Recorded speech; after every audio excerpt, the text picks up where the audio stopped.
Olá, meu nome é Cibele Miranda, bem-vindos a mais um episódio de análises literárias com base na psicologia.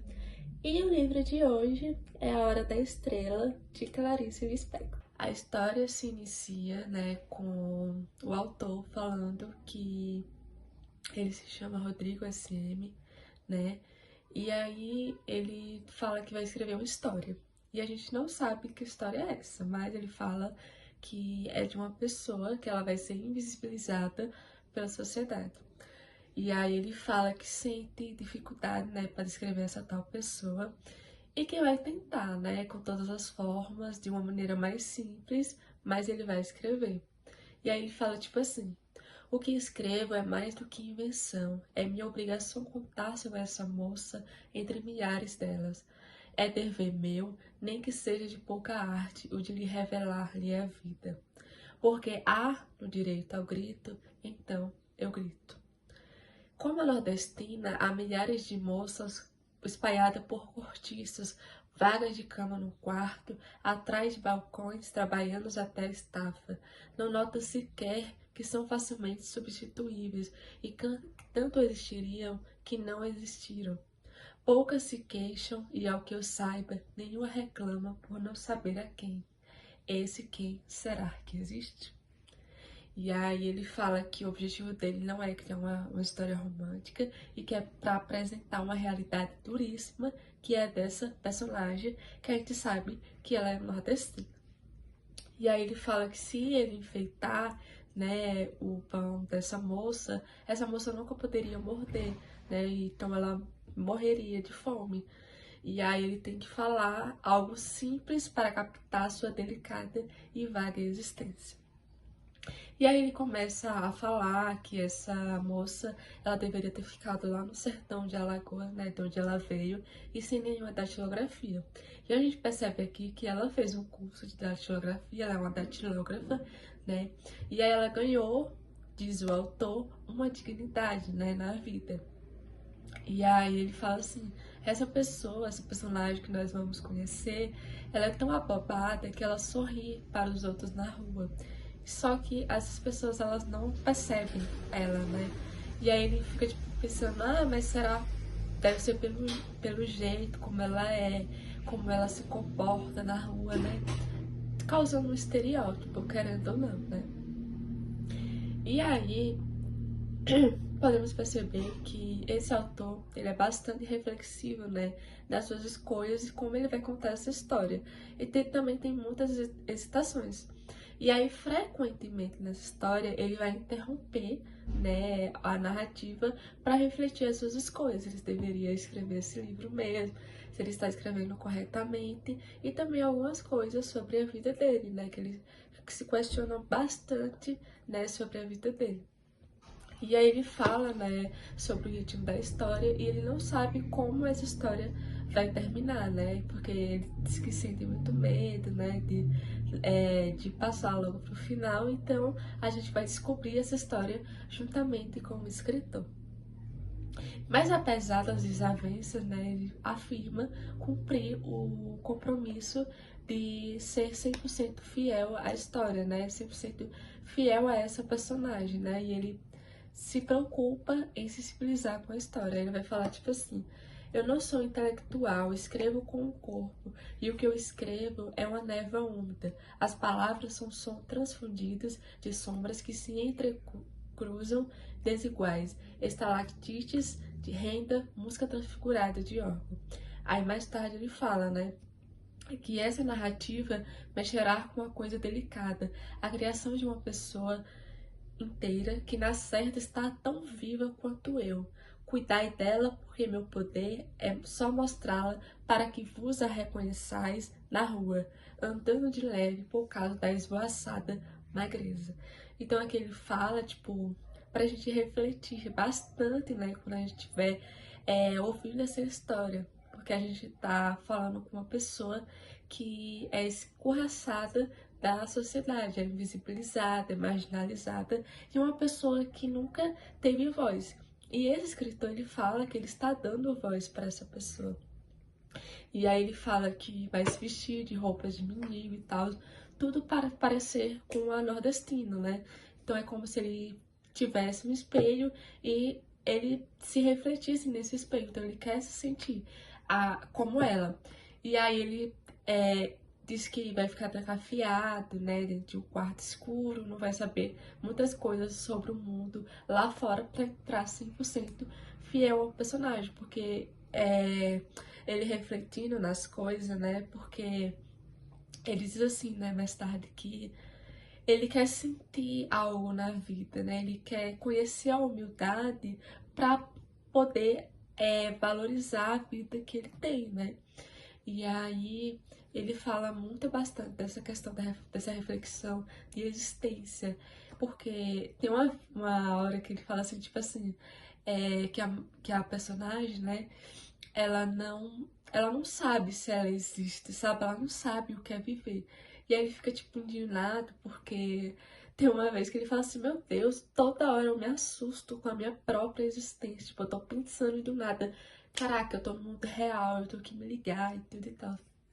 Daí, né, ele fala que essa personagem, né, que a gente vai conhecer, ela vive num limbo impessoal, que nunca melhora ou nada alcança, né? E só vive, né? Está ali existindo. E ele fala, né, que ele se sente culpado, né? Porque mesmo ele sendo leitor e retratando, né, a invisibilidade que ela sofreu, ele não faz nada para mudar nisso, né? E aí ele comenta, né, que a nossa moça, né, ela é tão humilde, mas tão pobre, que ela só tem uma mantinha, assim, bem fininha, e ela precisa se enroscar, assim, no frio, para poder sentir calor, né, de tão, tipo assim, para você perceber o quanto essa pessoa é humilde. E aí ele fala também, né, que durante a história que ela sofre constantemente com a dor de dentes, mas ela nunca vai ao médico. E é engraçado que, tipo, depois a gente vai, né, ver uma parte que ela vai ao médico, né, e é inacreditável, tipo, a falta de conhecimento que ela não teve, né. Também se deve, né, à época também que as pessoas, elas iam às cidades, mas elas não conheciam tudo sobre a cidade. Então só restava elas viver e aprender, né? Mas ela não teve tempo, né? Então vamos analisar a história. E aí, o nosso autor, né, nosso escritor, ele vai comentar que ele era tão, que ela, né, no caso, era tão incompetente para a vida que faltava um jeito, tipo assim, de acordar, né, para a vida. E aí que ela nunca argumentou, né? Nunca brigou com o chefe e tudo e tal. Porque o chefe tava querendo despedir ela, né? Lembra que ela era datilógrafa e tal, ela foi pro Rio de Janeiro e tudo e tal. E aí o chefe tá dizendo assim, que você não escreve corretamente, que fica gastando muito papel, fica sujando os papéis, né? Quando vai impressar na datilografia e tudo e tal. E aí, só que ela, né, ela foi tão educada, né, quando pediu desculpas, que ele se impressionou, né, com a delicadeza dela, né. E aí, esse momento é chamado de primeira explosão, porque finalmente ela esboçou alguma reação além do vazio, né, que ela sentia, né, ela pediu desculpa e tudo e tal, ela sentiu alguma coisa para ela poder falar isso, né. E aí ele fala assim, não, eu vou deixar você aí, mas olhe, alguma vez eu vou te demitir, então não fique feliz, alguma hora eu vou te demitir. E aí beleza, ela vai ali pro banheiro, né, e tudo e tal. E aí ela começa a se enxergar de uma forma deformada, né, que o nariz tá grande, que não sei o quê. E aí ela, né, pensando com seus próprios pensamentos, e aí ocorre uma segunda explosão, né? Que ela, quando ela se olha no espelho, né? Com essa coisa deformada na cara dela, proveniente da imaginação dela. E aí a gente pode imaginar que ela deve estar sentindo uma tristeza, né, no coração dela. Nessa segunda explosão, ele vai escrever assim, né? Que ele fica muito irritado com ela, né? Proveniente do que aconteceu. Aí ele fala assim, ela me incomoda tanto que fiquei oco. Estou oco desta moça, e tanto mais me incomoda quanto menos reclama. Estou com raiva, uma cólera de derrubar copos e pratos e quebrar vidraças. Como me vingar, ou melhor, como me compensar? Já sei, amando mais o meu cachorro, que tem mais comida do que a moça. Por que ela não reage? Cadê um pouco de fibra? Não, ela é doce e obediente. E aí ele faz nessas reflexões, e aí ele fala assim, né, que né, ela se olhando no espelho e tal, né, se sentindo feia. E ele comenta que ela vivia encardida, porque ela se lavava raramente. E aí ele fala assim, que as colegas do quarto percebia, né, no quarto dela mora em Rio de Janeiro, só que elas não, essas colegas dela não comentavam do mau cheiro, né, pra não ofender a coitada, né. E aí ele fala, tipo assim, né, o autor escritor, ele fala, mas não importa, porque ninguém olha pra ela na rua, né, por conta da aparência dela. E aí ele fala que só, tipo assim, não tinha nenhum encanto, mas ele a via encantadora. Só eu, seu autor, a amo, sofro por ela. E aí ele fala assim, né? Essa moça não sabia que ela era o que era, assim como o cachorro, que não sabe que é um cachorro. Daí não se sentia infeliz. A única coisa que queria era viver. E aí eu coloquei uma nota, né, que eu falei assim, né? A ignorância ou talvez simplicidade não lhe permitiu saber o que é sofrer, mas de toda forma tentava ser feliz. E aí a gente vai entender, né, o porquê dessa personalidade. Então a gente vai voltar no passado para descobrir sobre quem essa pessoa é. E aí ele fala que ela nasceu em Alagoas, né, ali no sertão, ela nasceu ratística, né, que é uma herança do Nordeste. E os pais dela morreram, né, quando ela tinha 2 anos de idade e tudo e tal. E ela foi morar com uma tia dela, que é a tia Beata, né? E aí ele fala que durante a infância, essa tia era bastante rigorosa, porque não queria que ela tivesse o mesmo destino das pessoas que as mulheres, na verdade, que viviam na rua, né, fumando cigarro, esperando por homens, né, as famosas prostitutas. E daí, um fato interessante é que quando ela errava alguma coisa, a tia ia repreender ela, né, só que diante de tantas palmadas, né, que ela levava da tia, o que mais aborrecia o coração dela era não poder comer goiabada com queijo depois do almoço. Porque isso, tipo assim, diante das palmadas, o que mais doía era não comer essa coisa. Então ela ficava, meu Deus, ai que tristeza. E aí o autor fala, pois não era-se o castigo que se tornara o predileto da tia sabida? A menina não perguntava porque era sempre castigada, mas nem tudo se precisa saber, e não saber fazia parte importante da sua vida. Durante a infância, a tia nunca lhe dera um bichinho de estimação. E aí restou a ela então criar pulgas, porque acreditava que ela não merecia um amor de um cãozinho. E aí, engraçado que nesse limbo, né, da infância para a adolescência, ela pensava que ela nunca ia morrer. E aí, engraçado que, né, tipo, nunca ia morrer na vida. E o engraçado é que o autor fica muito indignado. Como assim, mano? Você não vai morrer? Todo mundo morre, até eu vou morrer, né? E aí a menina cresce, né? E com a morte da tia, ela foi para o Rio de Janeiro, né? Como eu falei pra vocês, que ela mora em Rio de Janeiro. E aí ela mora com mais 4 meninas, né? Em um teto, né? De um sobrado, né? E aí essas meninas, elas são balconistas, né? Da loja Americanas, né?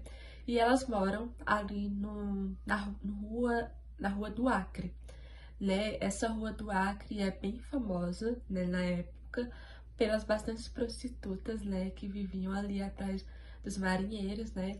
E ali também tinha fábricas de cimento, ou acho que era depósito de cimento em pó, e carvão também, e também não era muito longe do cais, né?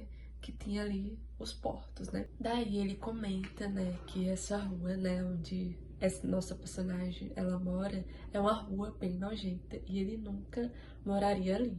E aí a gente percebe, né, que esse nosso escritor, talvez ele seja um burguesinho, né, bem da alta classe, né? E isso vai se afirmar nos trechos seguintes, porque ele começa a descrever que uma noite a nossa personagem ela vai escutar algum galo, né? Assim no fundo ela fica se perguntando, gente, e tem galos por aqui, né?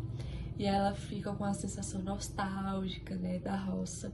E aí ele fala assim, né, se você for rico e estiver me lendo, né, nessas palavras, você tem que se colocar no lugar dela, né, porque ele acha que, tipo assim, que rico não tem saudade de alguma coisa, né. Faz essa criticazinha bem minuciosa. E aí ele fala assim, e que se fôssemos pobres, não estaríamos lendo, porque, entre aspas, se é pobre, não estará me lendo, porque ler-me é supérfluo, para quem tem uma fome leve, permanente. Faço aqui o papel de vossa válvula de escape e da vida massacrante da média portuguesa. Então, daí a gente percebe, né, que ele é meramente um escritor que está querendo se colocar dentro de um papel, né, que no caso da nossa nordestina, né, para entender mais sobre a invisibilização, né, desse povo que era tão marginalizado nessa época. E aí ele fala, né, que a nossa personagem, né, ela tem uma rotina extremamente escassa, né? Isso deixa ela muito doente. É tanto que ela tem muita tosse seca, né? Quando dorme, tudo e tal. Mas as colegas dela nem se incomodam, porque como trabalha o dia todo, né? Nas lojas e tudo e tal, elas não se incomodam. E aí ele relata, né, que ela vivia a vida, né, como a gente já percebeu, em vulnerabilidade. Que o único luxo, né, que ela se permitia ter era tomar um café frio antes de dormir, independentemente de que isso fosse fazer mal, né, a ela quando ela acordasse. E aí ele relata também, né, que a nossa personagem era calada, ela não sabia o que dizer, né, nem se expressar tão bem, né, tipo assim, como uma pessoa normal, uma pessoa natural, né, do Nordeste falaria. Mas eu acho, tipo assim, eu acho que não que seja um estereótipo, né? Mas eu acho que se deve muito à criação que a tia dela deu a ela. Porque eu acho que ela limitou tanto a criança que a criança não sabe como se expressar. A gente percebe também que ela só concluiu até o terceiro ano do primário e depois foi fazer a datilografia. Mas ela errava tanto, né, que ela tinha que reescrever, né, todas as vezes, tudo e tal, até ela ficar 100%, né, uma pessoa letrada. E aí, né, ela, tipo assim, pra comprovar isso, né, ela fala assim que não, ele no caso, fala que ela não comia ovo porque fazia muito mal ao fígado dela, mas vivia assistindo dores constantemente nele. E aí o autor, né, referente a isso, ele fala assim, pois era muito impressionável e acreditava em tudo que existia e no que não existia também, mas não sabia enfeitar a realidade. Para ela, a realidade era demais para ser acreditada. Então, eu acho que a personalidade da tia dela, né, de ser do jeito que era, né, e maltratar tanto a bichinha, né, para colocar ela dentro dos eixos, né, como eu disse anteriormente, privou ela de um conhecimento rico e supérfluo para ela, quando ela fosse se relacionar com as outras pessoas, ela parecesse uma pessoa considerada normal. E aí, né, ele relata, né, que a nossa personagem, quando dormia, né, ela sonhava com a tia dando cascudo na cabeça dela. E aí, é engraçado que ele fala assim, né, que ela sonhava estranhamente com sexo, né. E aí ela gostava, né, só que por conta da criação que ela teve com a tia, ela rezava, né, pra pedir perdão, porque ela se sentia muito culpada. Nossa personagem, né, era uma pessoa triste, muito melancólica, né? E quando ela não sabia, né, se encontrar consigo mesma, ela ia até as vitrines, né, de lojas e tal, ficava observando os vestidos bonitos, as joias, aquela coisa chique, tudo e tal. Ela ficava desejando, né, aquilo, e ela se sentia triste, porque quando ela se sentia triste, ela se encontrava com ela novamente, né, e sofrer era um encontro. E aí, todos os domingos, ela acordava, né, pra fazer nada e tal. E aí, no final do dia, ela ficava numa meditação inquieta, né, sentia muita saudade da cidade antiga e da sua infância. Ela era uma pessoa normal, né, ela ia pra uma vez ao mês ao cinema, pintava as unhas de vermelho, né, tem aquela famosa frase, né, e quando acordava, não sabia mais quem era. Só depois é que pensava com satisfação: sou datilógrafa e virgem e gosto de Coca-Cola. Só então se vestia de si mesma, passava o dia representando com obediência o papel de ser, né? Que foi que a tia dela resignou a ela. E aí, né, constantemente, nosso querido escritor, ele fala se ele quer enriquecer a história, né, para usar termos mais técnicos, e aí ele fala: eu que também não acharia por nada deste mundo, com palavras brilhantes e falsas, uma vida parca como a da datilógrafa. E aí, né, ele tem muitas reflexões, né, sobre se ele realmente existe, né, porque se ele escreve, ele, com certeza, ele existe. Logo, ele se livra de ser um acaso, assim como milhares de nordestinos, né, como a pessoa que nós estamos retratando, né? E ele fala constantemente que se assusta com a sua própria existência. E aí, nossa queridíssima pessoa anônima, ela ligava o rádio, né, bem baixinho, quando aparecia um intervalo, né, entre os programas, né, na rádio, tinha umas coisas que ficavam pingando chuva. Ela gostava muito disso, porque ela gosta muito dos ruídos. Ela não gosta de falar, ela era muito quieta, mas ela gostava dos ruídos, ela gostava das buzinas, do galo imaginário que ela ficava escutando. E aí teve uma vez, né, nesses programas, que o pastor perguntou se ela aceitava Jesus, ela respondeu que sim.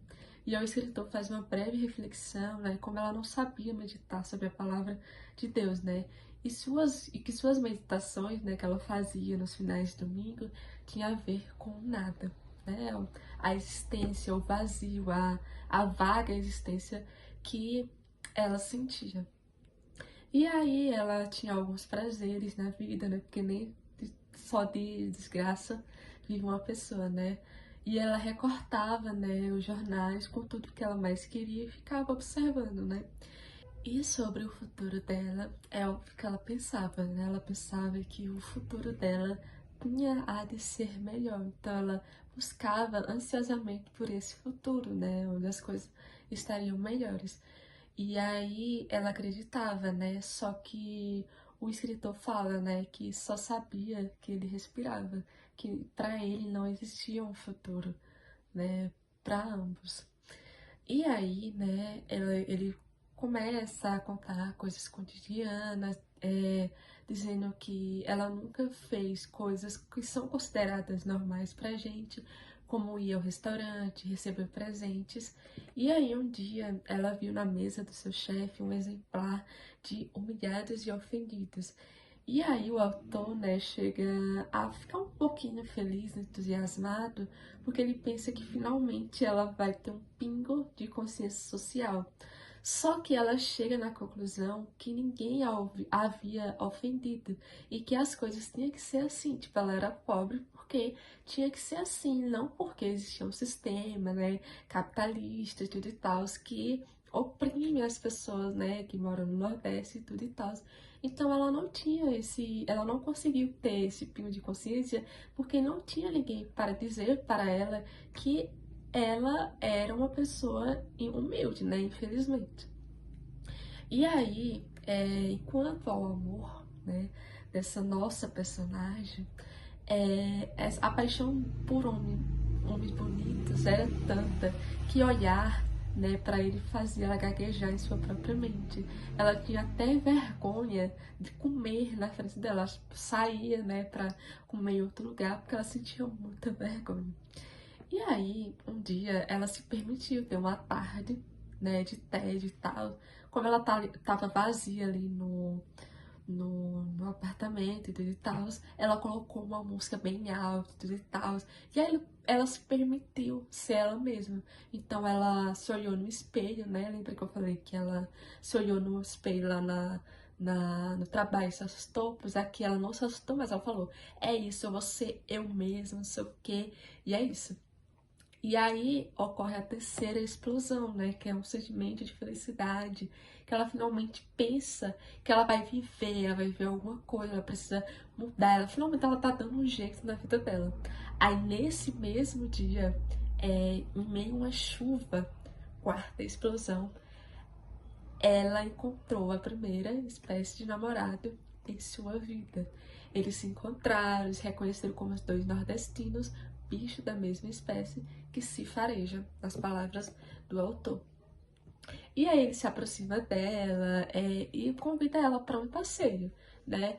E ela aceita e ele pergunta qual o nome dela. E aí finalmente vamos conhecer a Macabea, ou seja, estamos dando um nome para nossa personagem invisível que se chama Macabea. E aí ele comenta, né? A primeira red flag, né?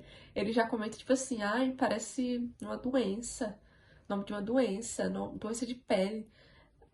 Enfim, é problemático, né? Talvez, acho que não. E daí, como eles não sabiam, né, como se passeava, então eles vão andar, né, por toda aquela chuva e tudo e tal, e eles param numa loja de ferragem. Então, e é engraçado que em todas as vezes que eles se encontravam, sempre chovia. E aí ele sempre falava pra ela, tipo assim, você sabe mesmo fazer chover. E aí, uma das vezes, né, que eles se encontraram, ela pergunta o nome dele. E aí o nome dele é Olímpico de Jesus Moreira Chaves. Só que o autor revela pra gente que ele só tinha o de Jesus no nome, que o resto era só pra ele querer se tornar superior, porque tinha mais de um sobrenome, né? Porque, querendo ou não, ter mais sobrenome significava alguma coisa, né? Alguém de classe naquela época. E o engraçado é que todas as vezes que eles se encontravam, ele é extremamente arrogante com ela. Gente, eu nunca vi um homem. Eu acho que se no primeiro encontro o cara me tratasse assim, eu acho que eu tinha ido embora assim, faz muito tempo. E aí, né, ele fala assim, tipo, o autor, né? Ele explica que ele foi ensinado a tratar as pessoas, né? O Olímpico foi ensinado a ser assim por causa do padrasto dele. E como a pegar mulher, né? Tipo assim, o padrasto ensinou tudo pra ele, menos ser uma pessoa de bom caráter. E aí, durante esse relacionamento, é óbvio que a Macabea vai sentir desejos e tudo e tal. Só que ela não sabe exprimir esses sentimentos, né? Mostrar pra eles. Eles mal conseguem manter uma conversa, tipo assim, porque ele não tem muita paciência com ela. E ela não consegue se expressar tão bem assim, né? Porque, lembra, como eu disse, ela não é uma pessoa que ela teve um estudo bom, ela não foi incentivada para isso. Então, as conversas meio que são bem estranhas, né? Mas a gente consegue entender tudo o TO, né? E o autor explica pra gente como funciona o relacionamento deles. E aí ele fala, né, que o Olímpico, ele é um operário, né, da fábrica de metalúrgica. E aí ele é muito aspirante, né, a ser um sonhador. Porque misericórdia, toda vez que ele se encontra, ele fala, não, que eu vou ser um homem rico, que não sei o que, você deputado. Toda hora ele tá falando que ia ser deputado, que não sei o que, não sei o que, não sei o que. E aí, né, o autor fala, né, sobre o passado desse homem, né, que no Nordeste ele levou altos salários para trocar o canino dele para pôr um dente de ouro, né? E talvez que isso trouxesse uma posição social bem favorável. E aí ele comenta também que ele esculpe, né, as figuras religiosas, e o que ele mais esculpe é as figuras do menino Jesus. E daí, né, desses encontros, né, de autoexaltação, né, que eu sou, ai, que eu sou isso, que eu sou aquilo, que eu vou virar deputado, que eu não sei o quê. Ela fala, ela comenta, né, que pra ele, né, por que você não me liga no trabalho e tudo mais? Eu queria que você me telefonasse pra gente ficar conversando. Só que ele trata tão mal, coitada, gente, mas sei lá, ela não tem culpa, né? Ela é tão inocente, sabe? Ela é tão ingênua, porque, caraca, tipo, eu fico muito. Gente, é sério, dá vontade de chorar, né? Quando ela expressa e tudo. E, tipo assim, ela não fala muito. E quando ela fala, ele ainda humilha ela. É desesperador, né? Vivenciar essa experiência. E aí, né, um dia eles estão discutindo, porque eles não se batem muito bem, né, como eu disse. E aí, porque eles têm que conversar, só que ela não sabe muito bem o que falar, e ele não tem uma paciência com ela. Só que ela ainda aceita ser tratada dessa forma, então ela topa tudo para ter um amor, né, porque, como eu disse, ela nunca sentiu amor, né, ela nunca sentiu amor por uma pessoa. Então, pra ela, ter um namorado significa muita coisa pra ela, né? E talvez a bichinha tivesse uma fortíssima dependência emocional, né? Que é complicado. E aí, interessante, né, que em uma das conversas que eles estão falando, ela disse que escutou na rádio, né, um nome bem importante na época, que era Caruza, né? E ele tava cantando uma furtiva lágrima. E aí ela fala que quando ela tava tentando cantar, ela tava meio que chorando. Foi a primeira vez que ela realmente, assim, não que ela não tivesse chorado, mas ela chorou de verdade, né?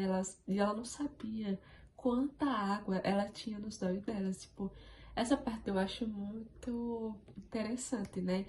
E aí o autor fala: não chorava por causa da vida que levava, porque, não tendo conhecido outros modos de viver, aceitara com ela era assim.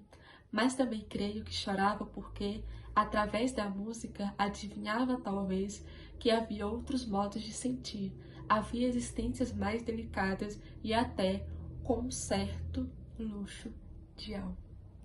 Ai, gente. E aí ela tenta cantar pra ele, né? Que ela tá contando essa experiência pra ele. Só que ele deboche dela, né? E aí o namoro segue, né? E tal, às vezes ou outra ele fica falando da aparência dela. Ai, não sei o que, porque você não conserta essa cara, que não sei o que. Gente, aí, né, teve uma vez, né, que até dessa cena é bem famosa, né? Principalmente o povo do TikTok, né? Que é bem Caio Castro, né? Vamos chamar o Olímpico de bem Caio Castro mesmo. Porque ele fala que vai pagar um café pra ela, né? E aí ela fala, vai ter um pingado de leite. Aí ele fala, vamos lá, né? Só que se for o mesmo preço, eu pago. Se for mais caro, você paga o resto. Aí fica, ai, mano.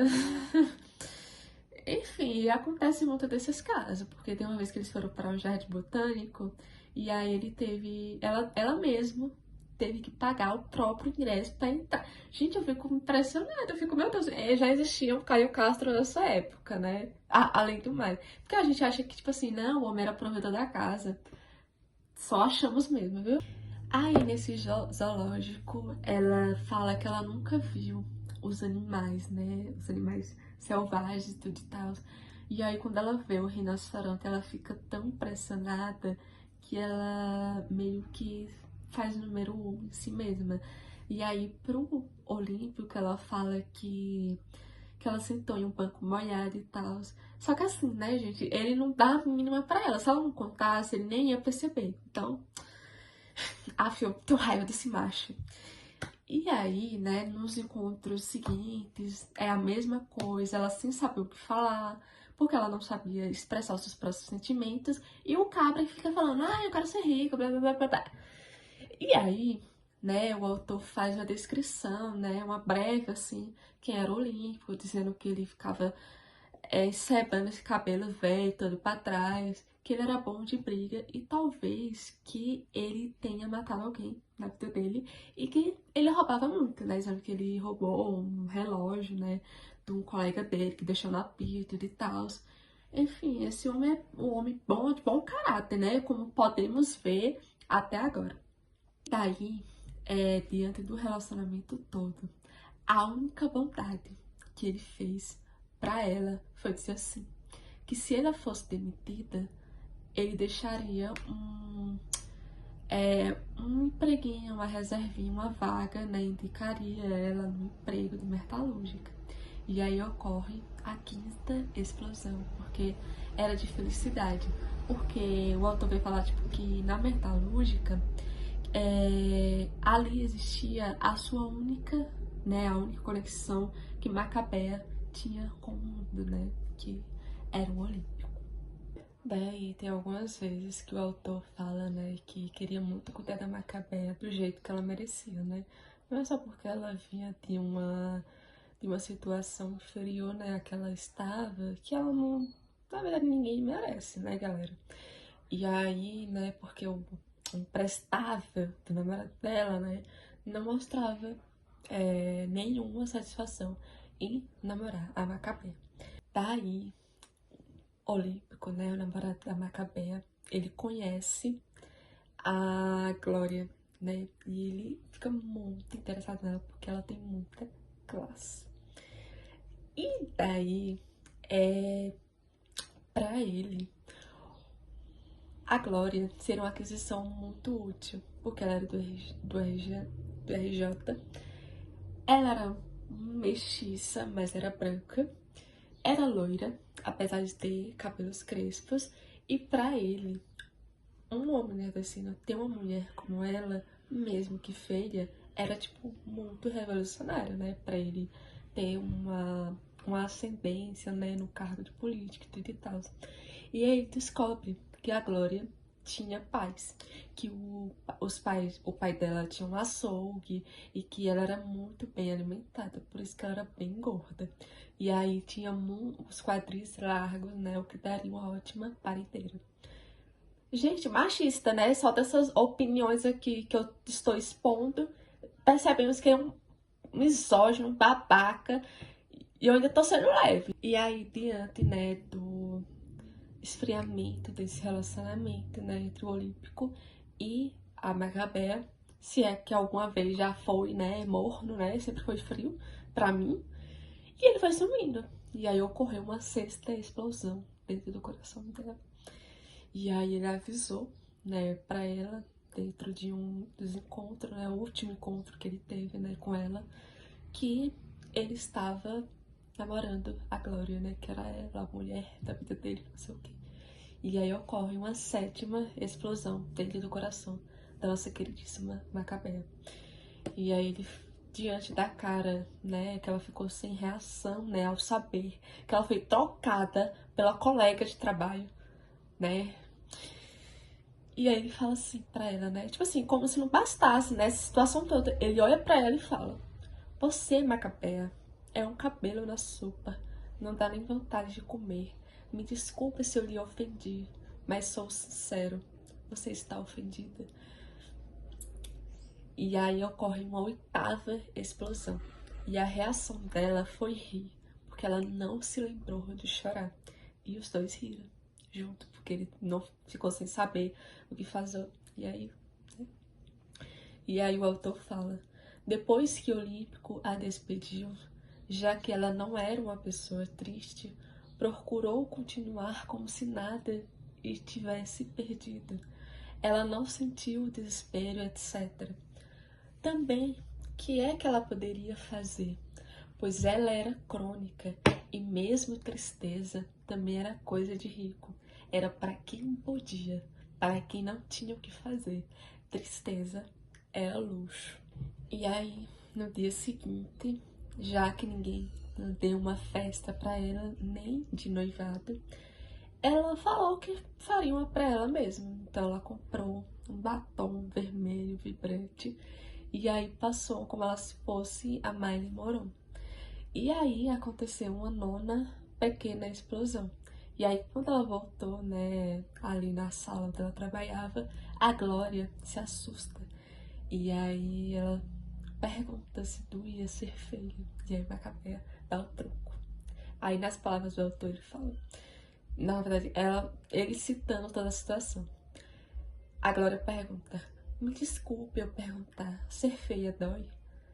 E aí a Macabea responde, nunca pensei nisso, acho que dói um pouquinho. Mas eu lhe pergunto se você, que é feia, sente dor. E aí a Glória responde, eu não sou feia. E aí o dia se passa e ela continua vazia, né? Mesmo tendo comprado o batom e tudo e tal. Moto. E aí a Glória pergunta pra ela, por que é que você me pede tanta aspirina? Não estou reclamando, embora custe dinheiro. E a Macabea fala, é para eu não me doer. E aí ela, como é que é, hein? Você se dói? Aí ela, eu me dou o tempo todo. E aí agora pergunta, aonde? E Macabea responde, dentro. Não sei explicar. Macabea, sentimos como você. Não sabemos onde dói, né? E aí ela ficou nessa oscilação de ficar pensando e nada sentia e nada se expressava. E no trabalho ela tinha que ficar encarando a Glória e o emprestável, né? Tipo, se dando um beijo, fazendo tudo o que ele não fez com ela, né? Tipo, eu imagino o sentimento de você ficar vendo seu ex todo santo dia, namoricando a namorada dele, que é sua ex-amiga. Vou chamar de ex-amiga, porque, pelo amor de Deus, uma amiga dessa não precisa de inimigo, né? E aí teve um dia, né, que acontece a 10ª pequena explosão, que para compensar, né, a colega, né, por toda a situação, né, que roubou o namorado dela, a Glória levou ela pra tomar um lanchinho da tarde na sua casa. E ela ficou admirada, né, porque a quantidade de coisas que a Glória tinha, né, ela era numa classe mais alta que a dela, ela tinha paz, ela tinha uma casa arrumada, ela tinha comida, e ela está passando ali, né, e ela rouba um biscoitinho, né, de uma sala e tal, que era de chocolate. E aí ela fala que no dia seguinte, né, por não ser acostumada a comer chocolate, ela vomitou e tudo e tal. Na verdade, ela não vomitou. Ela disse que não vomitou porque porque é tão caro, né, que ela não queria desperdiçar um objeto, um artigo de luxo, né. E aí, dias depois, né, diante dessa dor de barriga dela, ocorre a 11ª explosão, que é quando ela vai ao médico. E aí ele pergunta, né, se ela faz dieta, e ela diz que come cachorro quente, refrigerante e café. E aí ele passa um tônico, né, porque ele vê que ela tá muito magra, né, e ela fala que não iria tomar porque acha que só de ir ao médico ela já está curada. E aí ele se irrita com ela e manda ela ir para um psicanalista. Só que ela não sabe o que é psicanalista, ela apenas sorri, porque ela não sabe, ela não... E para ela não ser mal educada, a única coisa que ela tem na doçura, né, na vaga existência dela, é sorrir. E aí o autor, né, ele faz uma crítica social sobre os médicos, né, de pobre, né, que só estão ali por dinheiro, que na verdade eles não querem ajudar os pobres, eles só querem saber de money, né. E aí ele fala, né, pra ela que ela tá no início de uma tuberculose pulmonar. E ela agradece, porque ela não sabe o que é, né, a única coisa que ela faz é agradecer. E aí ele fica falando as coisas pra ela por piedade, né, mas ela não entende muito bem. E ele se estressa e é isso. E aí o autor, né, fala mais uma vez que ele ama a Macabea, talvez por conta da projeção e a identificação que ele tem com ela.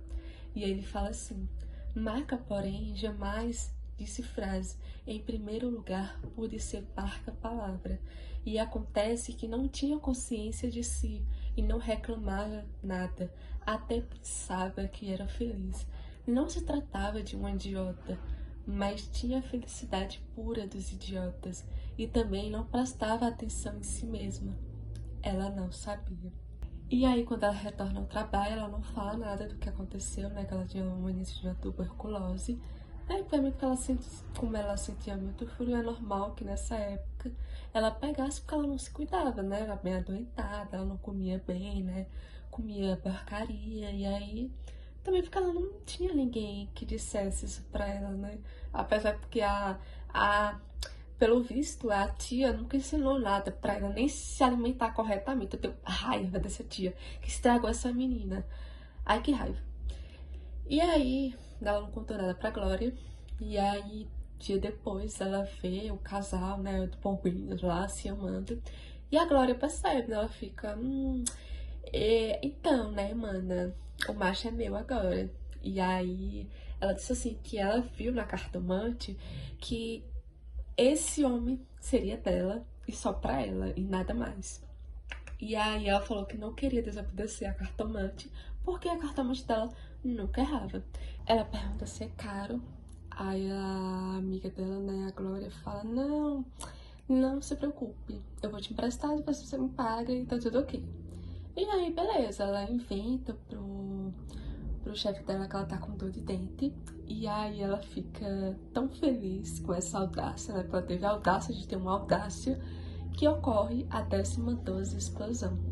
E aí ela pegou, pela primeira vez, ela pegou um táxi pra olaria. E aí, quando ela chega lá, a madame atende tudo e tal. Só que ela fala assim, espera um pouquinho aí, que eu tô com uma cliente aqui. Então, aguarde. Aí ela aguarda e aí quando ela menos espera, ela vê a moça saindo chorando, assim, ela não entende nada. E aí a madame, né, manda ela entrar. E aí ela começa, né, a madame, a contar várias coisas da vida dela, né, contar a história dela com Jesus e tudo e tal. Fala que ela teve uma juventude brilhante e tal, que ela foi prostituta e aos poucos foi se perdendo por conta da velhice dela, né? Porque quando o corpo vai envelhecendo já não é mais atrativo para os homens. E aí nisso que ela conta, que ela pede pra ela contar as cartas com a mão esquerda, né? Quando ela tá trabalhando e tal, pra ver, né, o futuro da Macabea, ocorre uma 13ª explosão, né? Porque pra ela, né, ia representar um ponto alto ali da sua existência, porque era tudo ou nada. E aí ela conta, né, a Madame Carlota sobre o passado da Macabea, né, ela adivinha tudo e tal, até o presente momento que ela teve um namorado, só que o namorado largou ela pra ficar com outro e tudo e tal. E aí ocorre a 14ª explosão, né, que a Madame Carlota vai ver algo no futuro dela. E aí ela se impressiona e quer saber o que é. E aí, o que é essa coisa? Ela fala que a vida da Macabea vai mudar. E quando ela sai daquela casa, né, onde elas estão, ela fala que o namorado dela ia voltar pra ela, ia muito arrependido, ia propor ela em casamento. E aí o chefe ia repensar melhor se ia despedir ela ou não. E aí, agora, talvez Jesus, né, diz o autor, que talvez ele tivesse prestado atenção nela, né? Porque ele fala no livro todo que talvez Jesus nunca tivesse olhado para ela. Não que ela priorizasse essa questão na vida dela, porque ela disse que depois que a tia dela morreu, ela nunca mais pisou em uma igreja e ela nunca gostou dos santos. E aí a Madame Carlota fala que vai vir um estrangeiro, né? Que vai vir com muito dinheiro, que não sei o quê. E que se ela não gostasse do namorado, ela até iria se casar com o estrangeiro. Só que aí ocorre uma 16ª explosão. Que a Madame Carlota fala, não, não, não, eu me enganei. Na verdade, ela vai se casar com o estrangeiro, que esse estrangeiro ia dar muito amor e carinho pra ela, que ia vestir ela de roupas caras. E aí a Macabea tá ali se tremelicando toda e ocorre a 17ª explosão. Aí a Madame fala que faz tempo que ela nunca botou cartas tão boas na vida dela, que essas eram as cartas do futuro, do sucesso, que não sei o que. E aí ela disse que ia dar um feitiço pra ela, né, que ela ia se esconder muito bem, porque... E disse assim, né, ah, depois você me paga e tudo e tal, porque o dinheiro, né, que ela recebe fazendo essas consultas vai para um asilo, né, de crianças que são órfãs e tudo e tal. E aí a Macabé, bêbada de alegria, pede mais dica de beleza, e ela, tipo, a madame fala pra ela botar algum produto no cabelo, ela fica muito feliz porque ela vai ter mais cabelo, e aí ocorre a 18ª explosão diante desse acontecimento. E aí ela tá tão focada nesse gringo, né, que vai vindo longe, né, que vai dar muito dinheiro a ela, né, que se chama Hans. E aí ela esqueceu o Olímpico, graças a Deus, meu Deus, a glória. E aí a madame, né, diz assim, beleza, filha, tá tudo feliz aí, agora se manda daqui que eu vou atender outro cliente. E boa sorte na tua vida. E aí, de supetão, que ocorre a 19ª, né, explosão, ela dá um beijo assim no rosto da madame Carlota. Então, ela tá muito feliz porque ela sentiu que a vida dela finalmente estava melhorando. E aí ela bêbada da emoção do futuro que ela ia ter. E aí ela pega e atravessa a rua, né? E aí o autor vai falando assim: sentia em si uma esperança tão violenta como jamais sentira tamanho desespero. Se ela não era mais ela mesma, isso significava uma perda que valia por um ganho. Assim como havia sentença de morte, a cartomante lhe decretara uma sentença de vida. Tudo de repente era muito, e muito tão amplo que ela sentiu vontade de chorar, mas não chorou. Seus olhos faiscavam como um sol que morria. E aí, quando ela desce para atravessar a rua, ocorre a 20ª explosão e última explosão. A Mercedes pegou nela e fugiu. E ela pensando que a queda não era nada, porque era só um empurrão, mas ela bateu a cabeça, né, na quina da calçada, estava sangrando. E o autor vai falar, ficou inerme num canto da rua, talvez descansando das emoções, e viu entre as pedras do esgoto o ralo capim de um verde mais da tenra esperança humana. Hoje, pensou ela, hoje é o primeiro dia de minha vida.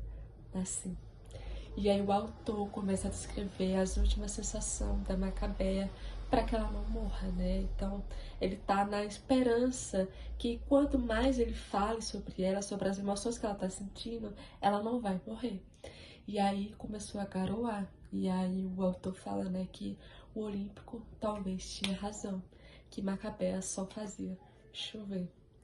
E aí as pessoas começaram a aparecer em volta, e aí o autor fala, sem nada fazer assim, como outras pessoas nada haviam feito por ela, só que agora, pelo menos, a espiavam, o que lhe dava uma certa existência. E aí, né, diante de tudo isso, né, ela fica ali agachada, né, em posição fetal, e ela rezava muito a Deus, porque ela queria viver o futuro que ela estava, né, estava por vir, né, de acordo com a cartomante. E aí ela só se abraçava e tal, e sentia, né, tipo assim, ela abraçava a si mesma com uma vontade doce do nada. E aí ele fala, né, o autor, agarrava-se a um fiapo de consciência e repetia mentalmente sem cessar: eu sou, eu sou, eu sou. Quem era é que não sabia. Fora buscar no próprio profundo e negro âmago de si mesma o sopro de vida que Deus nos dá. Daí, com isso, ela infelizmente, ela falece. E aí o escritor, né, ele vai relatar depois da morte da Macabea que todos nós vamos morrer, né? Que ela teve que morrer, infelizmente. Porque a vida, infelizmente, ela não é como a gente quer, né? A gente planeja, e por mais que a gente planeje, a vida, ela tem o próprio controle, né? E ela acaba nos atropelando em algum momento. E aí ele fala que agora ele está livre de Macabea, né? E que isso não é de se assustar, né? Que logo logo vai passar. E aí ele traz uma reflexão, né? Qual é o peso da luz, né? Qual é o peso de ser reconhecida pelas pessoas, qual é o peso de viver em um ambiente tão devastador, tão que acurrala as pessoas, que invisibiliza as pessoas, né? Que faz com que as pessoas tenham necessidade de, de alcançar uma coisa dessa sociedade, mas elas não conseguem porque elas não têm privilégios, né? Isso é relativamente muito triste, né? Ele traz essa crítica. E aí ele termina com sim, né? No livro, e a gente pode interpretar como que ele se aceita, né, o final dessa história, que as coisas teriam que ser como ser, né, assim como Macabea aceitaria. E é engraçado, né, que ela passa por isso tudo, mas a hora da estrela dela é quando ela deixa de existir, né, e um fato interessantíssimo, né, é que todas as explosões, né, são quando a estrela dela está deixando de existir, porque a gente sabe que quando a estrela explode, ela deixa de existir. Então, ela só foi reconhecida na morte dela, né? Ela alcançou o reconhecimento, ela deixou de ser invisibilizada na sua hora, né? Na hora da estrela. Então, né, finalizamos esse vídeo, né, e eu espero que vocês tenham gostado, né, e para quem nunca leu, né, quem nunca experienciou a leitura, né, de A Hora da Estrela, de Clarice Lispector, eu recomendo que você leia, mesmo que você tenha visualizado esse vídeo, porque eu acho que essa leitura sim vai te transformar, né, como o próprio Rodrigo fala, né, que para mostrar a gente, né, pra gente reconhecer na rua essas pessoas que são tão invisibilizadas pela sociedade. Então é isso. Fica com Deus e um beijo!